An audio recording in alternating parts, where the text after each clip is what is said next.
Hello folks, my name's David Edgar. I'm the host of Heart and Hand, the Rangers podcast, talking to you tonight after Rangers' rather tame 1-1 draw with Kilmarnock at Ibrox. As Shirley Bassey and the Propeller Heads said, it was a case of history repeating, with Rangers going out in a disappointing semi-final performance, then drawing at home with Kilmarnock the following midweek, although I don't think it will see a manager be fired as it did this time last year. It wasn't a good performance. It was probably better than Sunday, but not saying a lot in terms of that. We did at least create some chances tonight and took the lead after 8 minutes. Alfredo Morelos, nice move from Rangers, deflected shot. I don't think it would have gone in otherwise, but at that point you thought, yeah, okay, we were zipping the ball around nicely. Gave away a bad goal. Need to see it again, but Joe Worrell and especially John Flanagan didn't cover themselves in glory. And Greg Stewart with a nice finish to make it 1 each. But even so, 13 minutes, Rangers made some more chances in the first half. A header from Connor Goldson from a corner, he should have scored. James Tavernier hitting the bar with a shot, and I thought that things were set up. The manager responded in the second half. At half time, in fact, he immediately took off John Flanagan, put on Ryan Jack and put Andy Halliday out to left back. Andy Halliday was probably our best player. In fact, not probably, was our best player tonight by a distance. And Rangers, for about the first 20 minutes, really were putting pressure on Kilmarnock and had a couple of great chances, in particular Scott Arfield, and looked as though a goal was coming.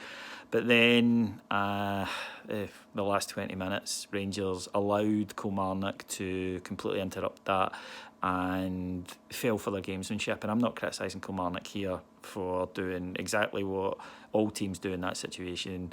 Rangers fell for it, and in fact, the last 10 minutes, Rangers completely blew it, lost their discipline entirely, got pissed off at the world, and in the end, actually, Kilmarnock looked most likely to get the 3 points rather than one. So we're in a dip, there's no doubt about it, and it's disappointing because you'd hope for a reaction after Sunday. I think there was one initially, but players now, the last 20 minutes worried me because they're starting to feel sorry for themselves a little bit, and Ibrox is demanding, and that isn't going to change. It's a cauldron, and when things aren't going well, the fans will let you know it, and you either can play in that or you can't. And I think the manager's already stated this week that if players can't, they'll be on their bike, and that's true. I said after the game on Sunday that the honeymoon was over for Steven Gerrard, and I think it is. People now are starting to criticise, and he's not above criticism. But I still believe he's absolutely the man for the job. I don't think we're anywhere near that stage yet.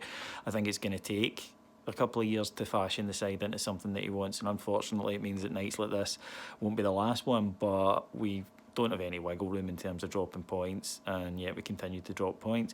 Europe has been wonderful, but the league form isn't good enough, and unfortunately, unless that picks up, then the pressure mounts and it becomes quite a vicious circle.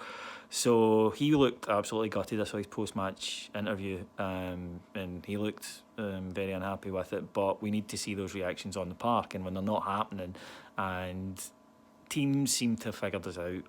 I don't think this 4-3-3 works. Great for Europe, but I don't think domestically, when teams are going to pack the defence and compete for every single ball in there, then I don't think it works. We look toothless at times, and we look as though we're going to struggle to break down an attack, and we need to find something else. It's as simple as that. Whether that's formation, whether that's personnel, I don't know. Ryan Kent, for instance, tonight I thought looked absolutely shattered, was dead on his feet, and there was a definite drop off with 20 minutes to go, as I say, when the players, their decision making went completely, their touch went completely, they sagged almost collectively. And there had been some changes. Maybe the fact that Andy Halliday was probably the best player, and then Ryan Jack, when he came on at half time, were our two standouts. They haven't played as much football as the rest. So we have players in our squad that haven't seen a lot of football. Grejda springs to mind. And these are guys that are maybe now going to need to come into the side, because we can't have performances like that continuing. But like I say, there's going to be this season, and it's depressing because we don't want to write off yet another season as transitional. But so long as there's progress, and there is, it's clearly progress, but we've got to arrest this quickly. We've got St Mirren on Saturday. It's going to be tough because at the moment, away from home especially, we can't go in and say, we're definitely going to blow them away. But that was really disappointing, because that's the first league game at Ibrox this season where we haven't really seized control of it and shown what we can do, and there was no need for that to happen. Yes, it was a bad result on Sunday, but we can't allow one bad result to knock us off course, because it spirals. We saw this last season. We were playing some decent stuff under Graham Murray, lost that game against Celtic, and then that was it, just free fall.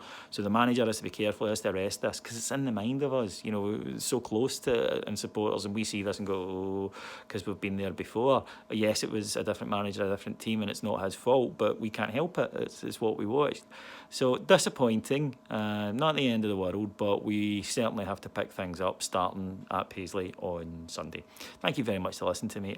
For listening to me, I'll be back on Sunday after that match, Saturday even. If I'm back on Sunday, it'd be a bit pointless because it'd be 24 hours and everything's gone. But I'll be back on Saturday afternoon after that match, and fingers crossed Rangers can dig out the 3 points. Not bother about performance on Saturday, lads. Just get me 3 points. That would be lovely. Thanks very much for listening. Cheers. Bye.